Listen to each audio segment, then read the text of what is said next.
From muddy jungle paths to snowy trails to rolling sand dunes, the 2024 Nissan Pathfinder is ready to take you to some of the most phenomenal destinations on Earth. In a Pathfinder, it's more than just the arrival. The real excitement comes from the ride to get there. With 7 drive modes, Pathfinder's available intelligent four-wheel drive is built for some of the most epic journeys. So chase bigger, better, more exciting adventures in the 2024 Nissan Pathfinder. Intelligent four-wheel drive cannot prevent collisions or provide enhanced traction in all conditions. Always monitor traffic and weather conditions.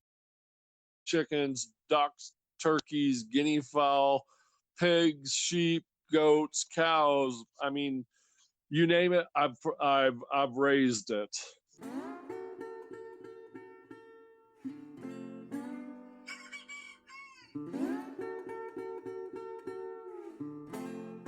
Welcome to Talk Farm to Me. I'm your host, Farm Girl. On Talk Farm to Me, the farmer takes center stage and we find out what they do and how they do it. And no matter how you spend your time, I'm pretty sure you have more in common with farmers than you think. So sit back and relax and I'll bring a farmer, and maybe a cow or two, right into your living room for a chat.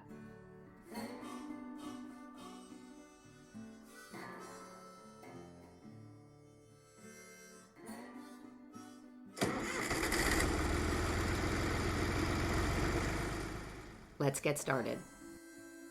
Not too long ago, I had the opportunity to sit down with Jennifer Grossman to talk about her life, her many careers, and her first personal foray into farming. I am an accidental farmer, so I have a pretty good idea what it means to become a farmer without thinking you were going to. Jennifer is a lawyer. She pursued a career in law in order to make changes in the world, to protect it. She's a skilled fly fisherwoman who honed her craft in the cool waters of the Catskills. Jen worked for the state of New York for many years, protecting land and advocating for clean water and environmental protections. She established her own consultancy, FarmCo New York, to share her knowledge of the law and land use and conservation with those who need it. In the process, Jen got to know a lot of farmers, and one in particular, Peter Maurer, a fourth-generation dairy farmer, who reached out to her for help. It all started with a visit to his farm. Fascinating when I went to visit the farm with him was not only his passion about wanting to be a farmer and work outside, was looking in the barn at a series of horseshoes that were on the wall, and the size of the horseshoes from the beginning of the farm when it was started and then eventually getting smaller showed how these larger horses were brought in to take the trees down, clear the fields, get the pasture ready. Then, those were the big, like the Clydesdale, the big working horses. Then the next level of horses, still large, were there to plow the fields, was to clear it open, to start growing some of the hay that they needed to, and the corn, to feed the cows that they were going to raise. And then they had the mules that were going to be moving firewood on and off and carrying the milk down to the barns from the fields, and then they had the trotters, the horses that they would attach to their buggies and bring all the way down into downtown to get onto the train to get the milk into New York City. So the history of the farm could be just clearly enjoyed and understood by the series of horseshoes that were nailed onto the barn wall. With the early history of the farm decades in the past, a new story full of modern complications was unfolding. Peter Maurer came to me in a really distressed state. He had basically been in foreclosure for almost 3 years, and he had recently gotten notice from the county, after not paying taxes for those 3 years, that they would auction his property off in July. Now the problem was, prior to his inability to pay taxes for these 3 years, the milk company decided to not come up his 3-mile road to pick up milk anymore. They wanted bigger dairies that were right on the main road that were easy access to pick the milk up. So they ceased purchasing from him. It was not a contract, which is a big legal issue with a lot of these dairy farmers. And he had to sell off the equipment. He had to auction off the cows. After 4 generations, managing the dairy farm had become complicated on a lot of levels. It's it's a difficult business. The biggest problem with the dairy business also, and farming in general was they used to give a break to the farmers for, agriculture. In Peter's generation, taxes increased fivefold pretty much overnight, and farmers had to make changes to try to stay afloat. One person has to work off the farm to help keep it going. In those 3 years after he sold the cows and the equipment, he worked at a pharmaceutical company from 10 p.m. to 6 a.m. in a windowless room, filling bottles of pills. It's like working in Willy Wonka's chocolate factory, where basically all of a sudden you're working in a place where, there's not even windows to the outside. Here's a farm boy who lived outside his entire life, and I think that was crushing his soul, his heart. I saw it in his face. I heard it in his voice, and I was worried, frankly, when I first met him. I didn't know, he said he could not be the generation that lost the family farm. Even though Peter had worked nights off the farm for 11 years, the idea of parting with the farm entirely was completely heartbreaking. I went to one of the local real estate places, and, they were going to list it. And I said to the girl, well, is there any way I could stay on, with whoever buys it? And she just laughed at me.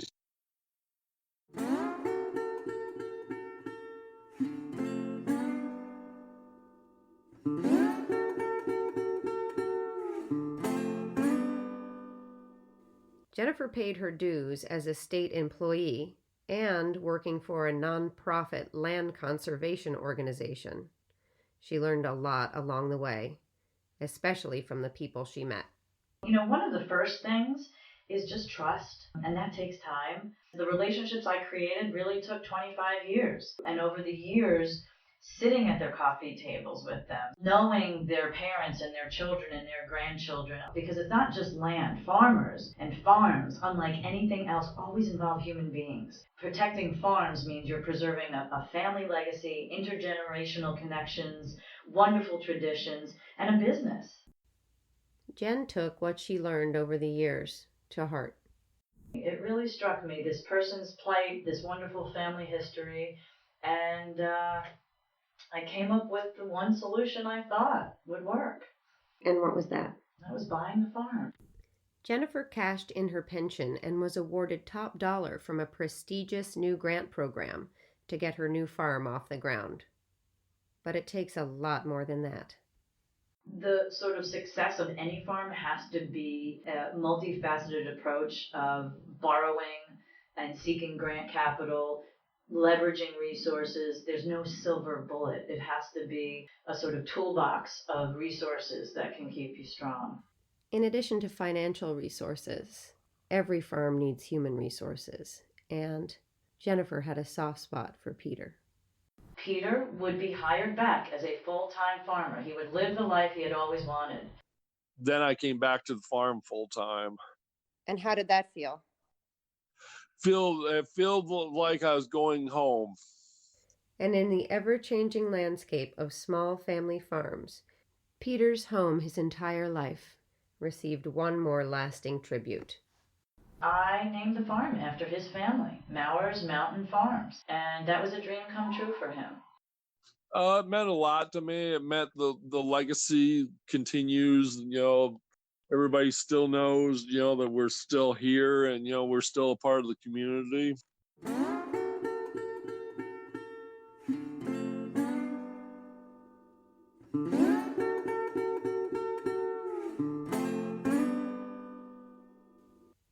I have to imagine that there are 100 different ways to approach righting a failing dairy farm. Jen came up with a very surprising solution.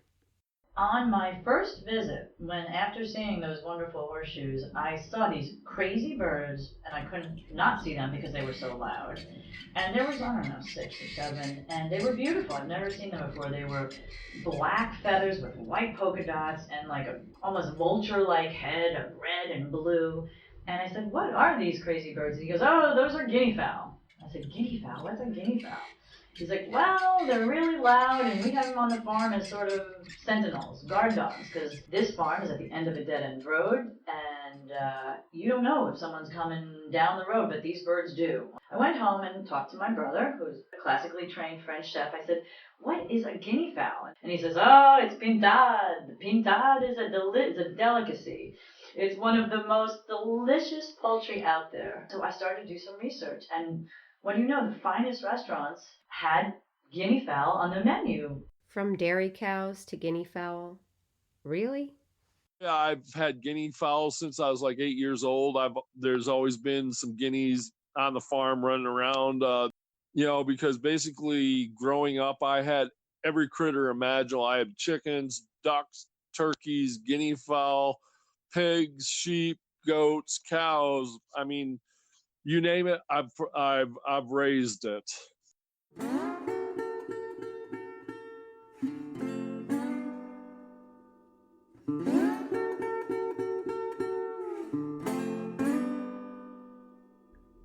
Discovering guinea fowl, giving Peter his life back, securing grants and support to rescue the farm. That all seems like a lot. But for Jennifer, a conservationist and a land use lawyer, a bigger, more complex mission called. It was very important to me when I launched this to really understand the nuances of poultry farming, because it was disheartening and heartbreaking to know what we have done with poultry in this country, that 99.9% of our poultry is raised in factory farms. The accelerated 1.5 to 2 month lives of conventionally raised chickens really bothers Jen. These birds are fed growth hormones to make them grow bigger and faster. Many of them can't walk after 4 or 5 weeks because they've grown so quick and they're so heavy, their legs can't support their weight. These are animals that never see the light of day, that are in cramped cages their entire life. And she wants what she and Peter are doing with guinea fowl to be radically different. So the guinea fowl is a poultry that is really wild. It is not really domesticated. From the moment they're born till, again, the day we bring them to the processor, they live as wild animals. We raise them in these wonderful large barns that are free range because there's no cages. They live a beautiful, wonderful life. They are treated with respect. They live with their family members. They are fed really good, high quality food, and then they go to an animal welfare approved USDA slaughterhouse.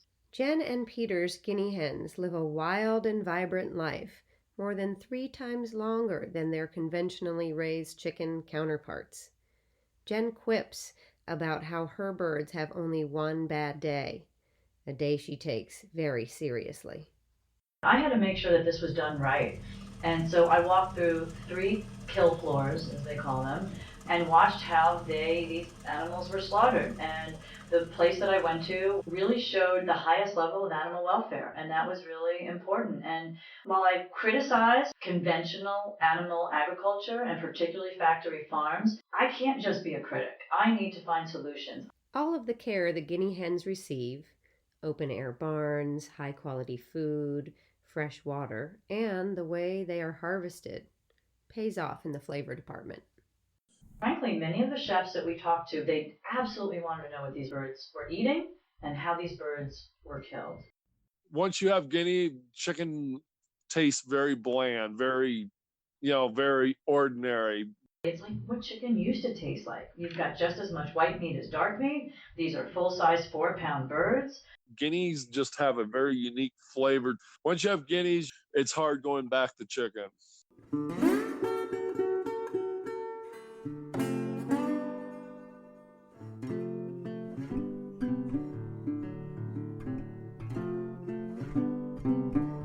For the first few years of Mauer's new life as a guinea hen farm, Jen marketed and sold their meat year-round. But chefs and their patrons have a different mindset that has been difficult to influence. That is our biggest challenge. And again, I am the first one to promote seasonality. It was a learning process. We heard from a lot of chefs initially that they wanted birds year-round. Yet we were finding June, July, and August were quiet as a mouse. And we were still dealing with chefs that, to keep and maintain their customer interest, had to shift menus. So we have just decided this year to shift our prime season to October to March, really the fall into winter.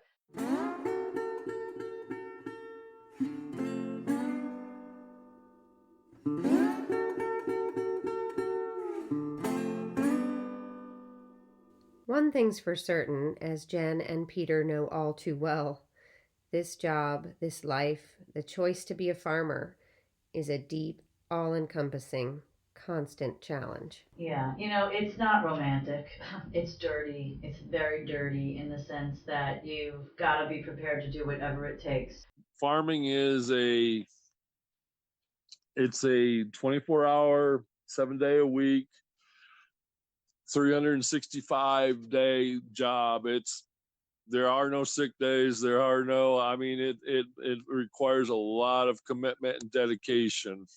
It's easy to think of farming as a simple life, one dictated by the beauty of nature and the predictability of sunrise and sunset.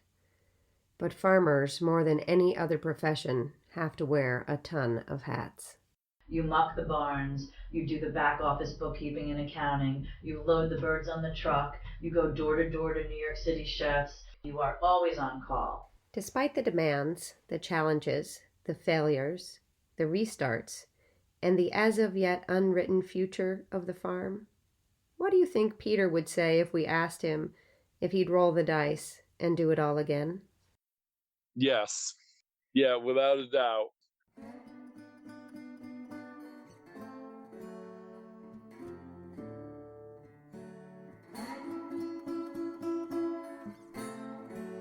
It's been great to have you along for this episode of Talk Farm to Me. Special thanks always to our farmers for talking farm and doing what they do best. For more information about this episode, including a look behind the scenes, head on over to talkfarmtome.com. This season's music is by Lobo Loco, and the animal sounds come mainly from my funny little farm. You can find more episodes as they come out on talkfarmtome.com or subscribe to the whole season wherever you get your podcasts. Either way, please share your feedback right on the website or give us some love on iTunes. I'm your host, Farm Girl. Stay tuned for a new episode every 2 weeks when I bring a new farmer and maybe a cow or two right into your living room for a chat.